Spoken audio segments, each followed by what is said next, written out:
శ్రీ సుందర హనుమత్ కథాసుధ ఉపోద్ఘాతం.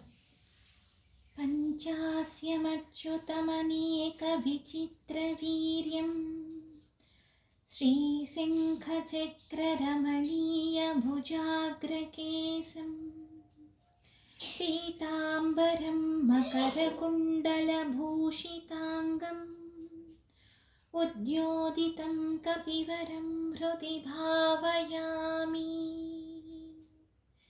కపివరం హృది భావయామి, కపివరం హృది భావయామి. శ్రీ సరస్వతి ధవుడగు పరమేష్టి ఈ భూమి అందు అండజ, స్వేదజ, ఉద్భిజ, జరాయుజంబులనే 7 విధాలైన దేహాలను సృష్టించాడు. అండజములు అంటే గుడ్ల వల్ల పుట్టినవి, పక్షి పన్నగాదులు. స్వేదజములు అంటే చెమట వల్ల పుట్టేవి, నల్లులు, దోమలు మొదలైనవి. ఉద్భిజములు అంటే భూమిలో పుట్టేవి, వృక్షాదులు. జరాయుజములనగా మాలిమితో కూడినవి, పశు పక్షజాతులు.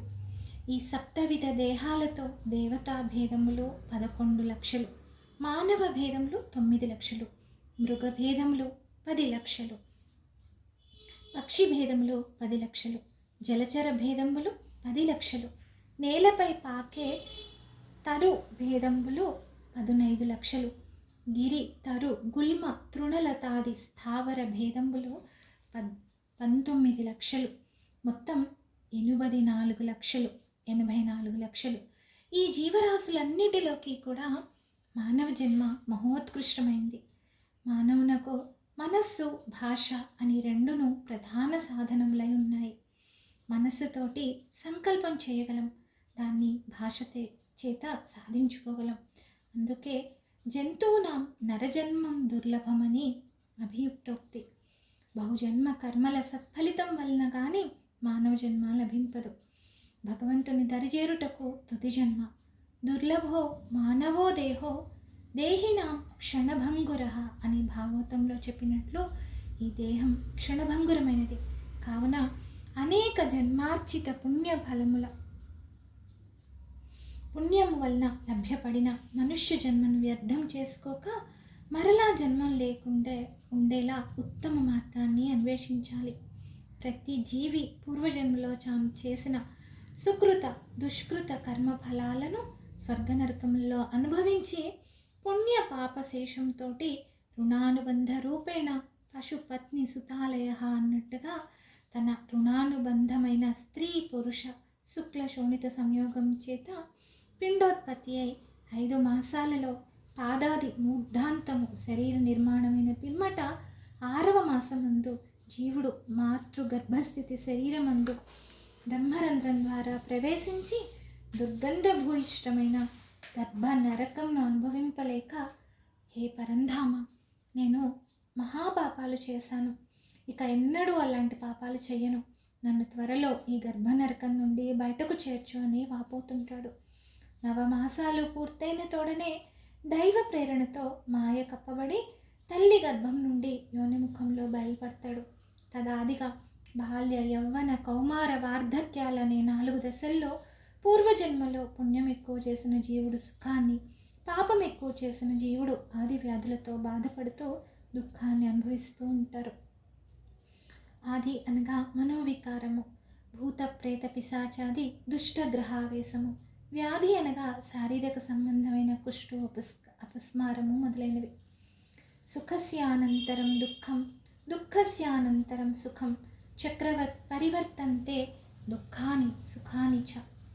పూర్వార్జిత కర్మలను అనుసరించి మానవుడి జీవితంలో సుఖం వెంట దుఃఖము, దుఃఖం వెంట సుఖము చక్రంలాగా తిరుగుతూ ఉంటాయి. కాబట్టి ప్రతి మానవుడు సుఖ దుఃఖాలను అనుభవింపక తప్పదు. దుఃఖమే మా భూత్ సుఖం మే భూయాత్ అనగా దుఃఖం వద్దు, సుఖమే కావాలి అని అనుకుంటాము. కానీ అట్లా అనుకొనటం తగదు. సుఖ దుఃఖములు 2 ప్రారబ్ధ కర్మానుగమములు అని తెలుసుకొని కర్మను బాగు చేసుకోవడానికి యత్నించాలి.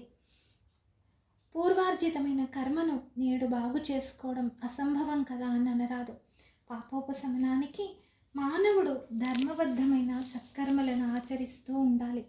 ధర్మేణ పాపమనుపన్నుదతి అన్నట్టు చేత ప్రారబ్ధ రూప పాప ఫల దుఃఖ నివృత్తికి వర్ణాశ్రమాచార ధర్మంను వీడక నిత్యకర్మలను ఆచరించడం, భగవంతుని భజించడం, భగవత్ కథలను శ్రవణం చేయడం, భగవంతుని పూజించడం, భగవన్మంత్రాన్ని జపించడం మొదలైనవి ఆచరించాలి. జపతో నాస్తి పాతకః అని ఆర్యోక్తి, అనగా భగవంతుడి నామం ఏకాగ్రచిత్తుడై జపించడం వల్ల సమస్త పాతకాలు నశిస్తాయి. మానవుడు ఆచరించే సత్కర్మలు భక్తితో చేయాలి. భగవంతుని అంతలి భక్తి వలన మనస్సు పరిశుద్ధమవుతుంది. భక్తి అంటే సేవ అని అర్థం. భజ అనే ధాతువునకు తింగ్ అనే ప్రత్యయం చేర్చుట నిష్పన్నమవుతోంది. సేవార్థకమైన భజ ధాతువు నుండి పుట్టిన శబ్దం భక్తి. స్నేహపూర్వకమను ధ్యానం భక్తిరీత్య విధీయతే, అనగా భక్తి వలన ఎడతెగక ఉంచబడే అత్యంత ప్రేమయే భక్తి. ఆ విషయాన్ని ఆదిశంకరులు ఇలా నుడివారు. అంకోలం నిజబీజ సంతతి రయస్కాంతోక్తోపలం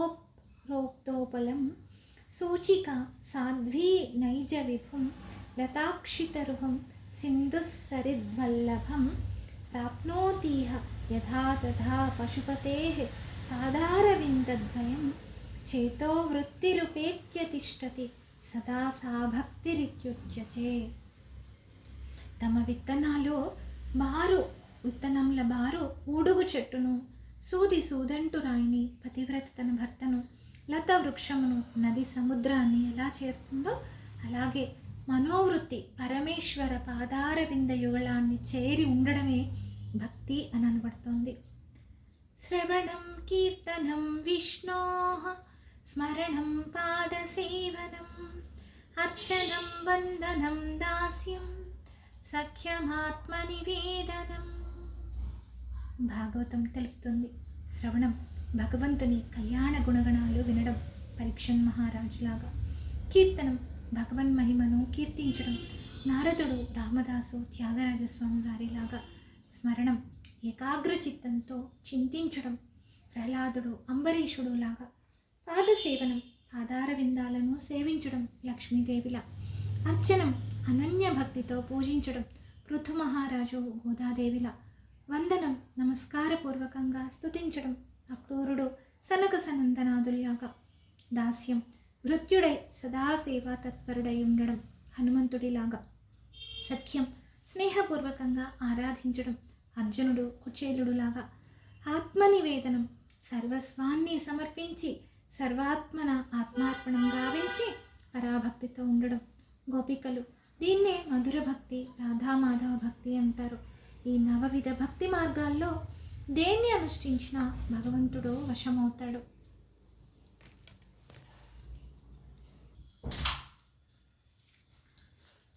అహం భక్త పరాధీనో అస్వతంత్రః ఇవ ద్విజ భక్త్యా త్వనన్యయా శక్య అహమేవం విధోర్జున అని పరమాత్ముడు భగవద్గీతలో చెప్పారు. అర్జున, నేను భక్తులకు అధీనమైన వాడను, అస్వతంత్రుడను, భక్తి అనే పాశం చేత బంధించబడేవాడను. అనన్యమైన భక్తి ప్రపత్తుల వల్లనే నన్ను తెలుసుకోవడానికి, దర్శించడానికి, పొందడానికి సాధ్యమవుతుంది నీకు అంటూ శ్రీకృష్ణ పరమాత్మలు అర్జునులకు బోధించారు. భగవంతుడు భక్తపరాధీనుడు, భక్తులచే బంధింపబడడం చేత అస్వతంత్రుడని, భక్తి చేతనే కానీ ఇతరత్రా లభ్యపడుటకు శక్యం కాదని తెలపడం వల్ల భగవంతుడు జితాత్ముడు అని అంటారు. తన్ను వశపరుచుకున్న భక్తులకై తానే వారి కష్టాలను అనుభవిస్తాడు. మహాభక్తురాలకు సక్కుబాయి కోసం ఆమె ఇంట ఉడిగం చేయలేదా? మీరాబాయి భర్త ఇచ్చిన విషం తాగగా దాని ఫలితాన్ని భగవంతుడు అనుభవింపలేదా? అందువల్ల భక్తి మార్గం తెలుసుకొని తన మనస్సును భగవంతుని పాదార విందాలపై లగ్నం చేసి నవవిధ భక్తి మార్గాల చేత స్వామిని సేవించి భజించి తరించడం ప్రతి మానవుని కర్తవ్యం. మోక్ష సాధన సామాగ్ర్యం భక్తిరేవ గరీయసి, అనగా మోక్షాపేక్ష కలిగిన వానికి భక్తి ముఖ్యమైంది. కాబట్టి త్రికరణ శుద్ధిగా భగవదారాధన చేయాలి. శ్రీ హనుమదవతార ప్రాశస్త్యం. రుద్రుని అవతారాల్లో హనుమదవతారం చాలా ప్రశస్తమైంది. సర్వనక్తంచరులను నాశనం చేయుటకై శంకరుడు అంజనా గర్భంలో ఆవిర్భవించాడు. హనుమంతుడు బ్రహ్మ విష్ణు మహేశ్వర స్వరూపుడు. సర్వదేవతల అంశలు హనుమంతుడిలో ఉన్నాయి.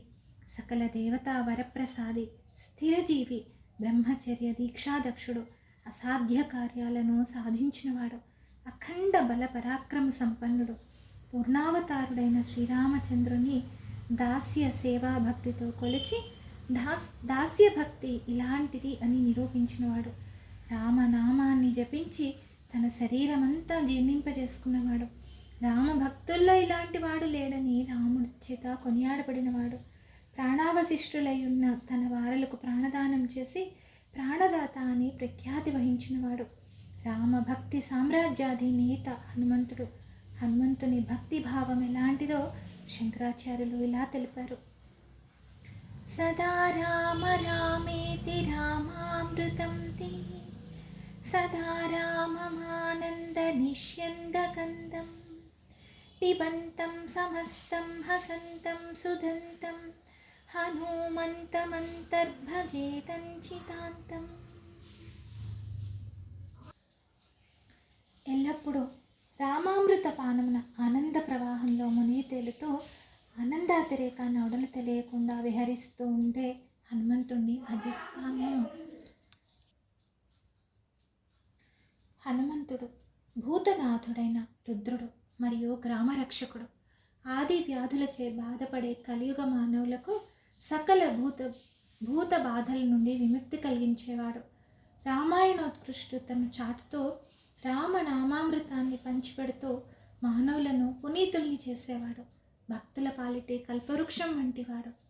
ఐశ్వర్యశ్చ సమగ్రశ్చ వీర్యస్య యశస శ్రియః జ్ఞానవైరాగ్యయోశ్చాపి షణ్ణాం భగ ఇతీరడా.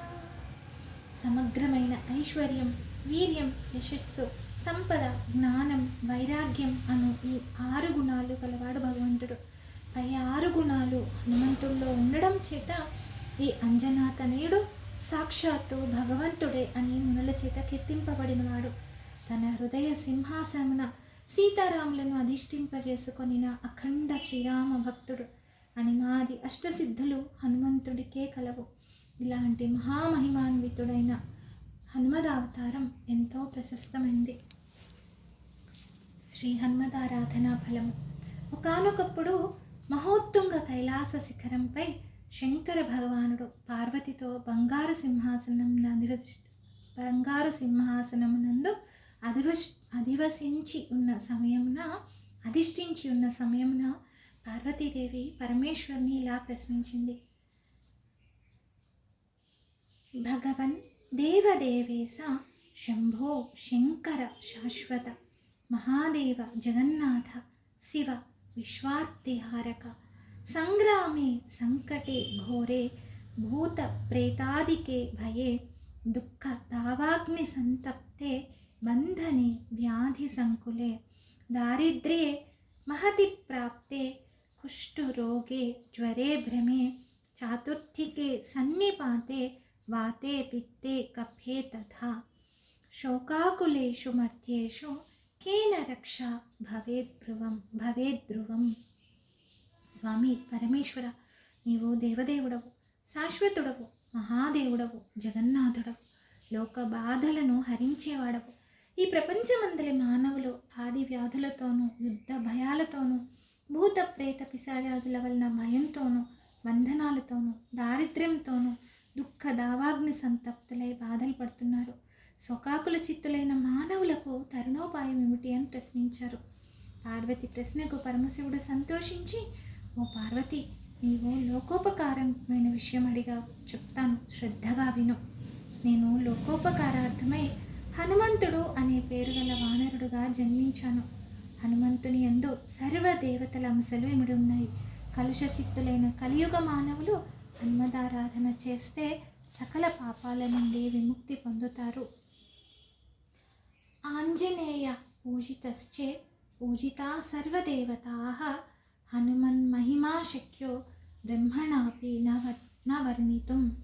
ఆంజనేయుని పూజించినందువల్ల సమస్త దేవతలను పూజించిన వాడవును. హనుమంతుని మహిమను వర్ణించుటకు బ్రహ్మదేవుడికి కూడా సాధ్యం కాదు. అంతటి ప్రభావం కలిగిన వాడు హనుమంతుడు. హనుమన్నామం ఉచ్చరించిన భూత ప్రేత పిశాచాదుల వలన భయం ఉండదు. ఆది వ్యాధులు అంతరించిపోతాయి.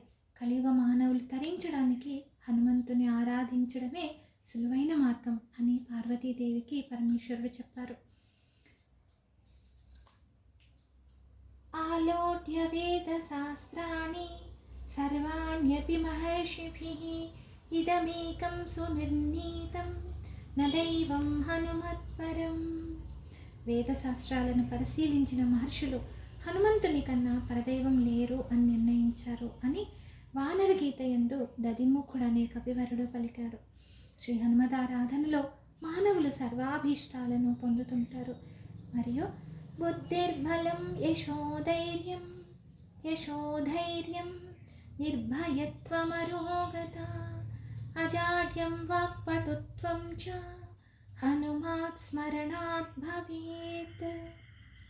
శ్రీ హనుమంతుని స్మరించిన వారికి నిశ్చల బుద్ధి కలుగుతుంది. బలవంతుడు కీర్తివంతుడు అవుతారు, ధైర్యశాలి అవుతారు, భయరహితుడు అవుతారు. రోగాలు నశిస్తాయి, ఆరోగ్యం చేకూరుతుంది, వాక్పటుత్వం కలుగుతుంది.